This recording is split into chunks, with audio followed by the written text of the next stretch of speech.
इंदौर में युवती को भरे बाजार में इंजेक्शन लगाने का प्रयास करने के मामले में पुलिस ने युवती की शिकायत के आधार पर 2 युवकों को पकड़ा गया है। वहीं पकड़ाए गए युवकों के पास से इंजेक्शन व उसमें युक्त रक्त नुमा द्रव्य भी जब्त किया गया है, जिसमें लेबोरेटरी में जांच के लिए भेजा गया है। तो वहीं फरार चल रहे अन्य 2 युवकों की भी तलाश की जा रही है। वहीं आपको बता दें, पूरे मामले में एडिशनल डीसीपी अभिनव विश्वकर्मा द्वारा बताया गया कि पिछले दिनों एक युवती द्वारा थाने पर उपस्थित होकर शिकायत दर्ज कराई गई थी कि कुछ युवकों द्वारा उसे एक इंजेक्शन लगाने का प्रयास किया गया था। तो वहीं पुलिस का कहना है कि अभी स्पष्ट नहीं है कि युवती को इंजेक्शन लगा है, लेकिन शिकायत के आधार पर पुलिस ने जांच पड़ताल शुरू की है। तो पता चला कि युवती को पिछले कई दिनों से परेशान कर रहे थे। युवक द्वारा ही एक फिल्म देखने के बाद अपने अन्य साथियों के साथ मिलकर फिल्म में दृश्यों के आधार पर पूरी वारदात को रचा गया, जिसके आधार पर पुलिस ने जांच पड़ताल शुरू की। तो पता चला कि किशोर नामक युवक द्वारा अपने साथी संजय के साथ मिलकर वारदात को अंजाम देने का प्रयास किया गया।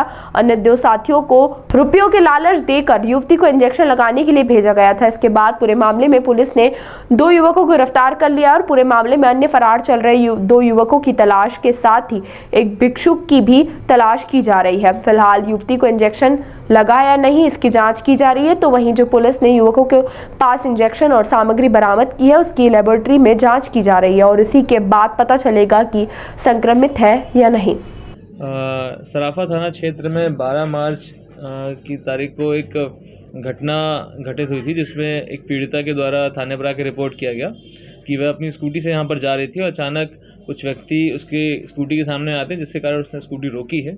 उसके बाद पीछे से कुछ अज्ञात व्यक्ति उसे एक इंजेक्शन उसकी कमर में लगाते हैं और जैसे ही वो चीखती है तो उसके बाद वो लोग छोड़ के इंजेक्शन को भाग जाते हैं।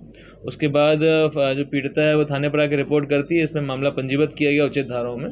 उसके बाद जब विधिवत पूछताछ करी गई तो उसके द्वारा संदेह प्रकट किया गया कि एक व्यक्ति है जो उसे काफ़ी समय से परेशान कर रहा है, उससे बातचीत करने का दबाव बना रहा है, उसके ऊपर उसने संदेह व्यक्त किया।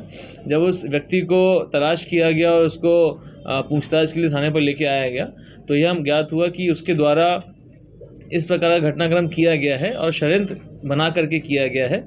उसने एक काफ़ी समय से इसके ऊपर बातचीत करने का दबाव बना रहा था और लड़की ने जब इससे बातचीत करने के लिए मना कर दिया तब बदला लेने की मंशा से उसने एक संक्रमित रक्त की व्यवस्था करी। किसी एक भिक्षुक के माध्यम से उसने एक उस रक्त की व्यवस्था करी और उसे एक मोटे इंजेक्शन में भर के इसको संक्रमित करने का प्रयास किया, जिसके कारण उससे काफ़ी गंभीर बीमारी हो सकती थी।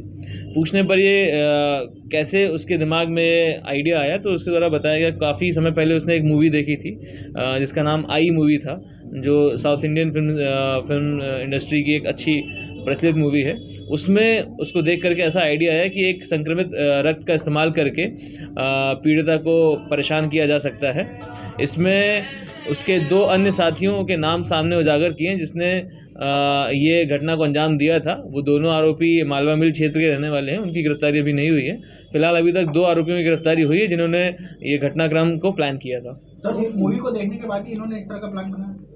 जी, मुख्यतः उस मूवी को देखने के बाद में इसके दिमाग में ऐसा आइडिया आया कि अगर बदला लेना है तो बदला लेने के लिए ये तरीका उचित है, क्योंकि उस मूवी में भी एग्जैक्टली ऐसा ही हुआ था कि एक जो उसमें मेन प्रोटैगनिस्ट है उससे बदला लेने के लिए एक वायरस से भरा हुआ इंजेक्शन उसको लगाया गया था, जिसके बाद काफ़ी गंभीर बीमारी से ग्रसित हुआ था और उसके बाद काफ़ी मुश्किल उसको हुई थी।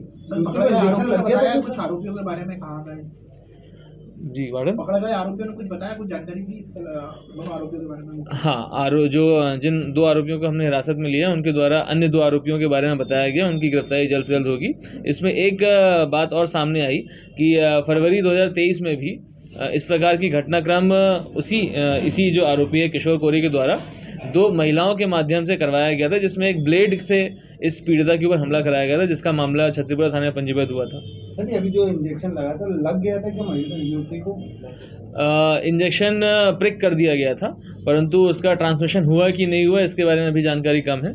उस इंजेक्शन के अंदर में जो द्रव्य मौजूद था उसकी जांच के लिए हम लोगों ने उसे पैथोलॉजी में भेजा हुआ है। जल्द उसकी जांच रिपोर्ट आएगी। अरे द्रव्य लाए कहाँ से थे सर? सबसे बड़ी बात ये है, पूछताछ में ये बात सामने आई है कि ये संक्रमित रक्त की व्यवस्था इन्होंने एक भिक्षु है जो यहाँ कहीं पर भीख मांगता है, उसके माध्यम से उसके हाथ से निकाली थी। उस भिक्षु को भी हम लोग तलाश कर रहे हैं, जल्द से उसकी भी पूछताछ की जाएगी उससे। भिक्षु संक्रमित थे या ऐसा कुछ बताया? अभी तक तक इस बात की तथ्यता सामने नहीं आई है।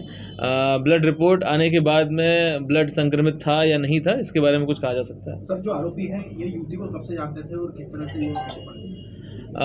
चूँकि ये आस पड़ोस के ही रहने वाले हैं, बहुत ज़्यादा दूर नहीं है, तो इस प्रकार से काफ़ी समय से एक दूसरे को जान रहे हैं ये।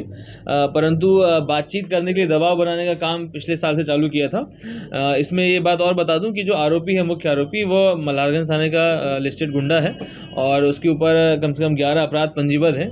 इसके पूर्व में भी कई बार वो शराब अवैध रूप से बेचने के मामले में जेल गया है। सर, एक तरफा प्यार बोल सकते हैं इसमें? जी, इस प्रकार से घटनाक्रम किया गया उनके साथ। ताज़ा खबरों के लिए सब्सक्राइब करें JSR टाइम्स और साथ ही नोटिफिकेशन पाने के लिए बेल आइकन को दबाएं।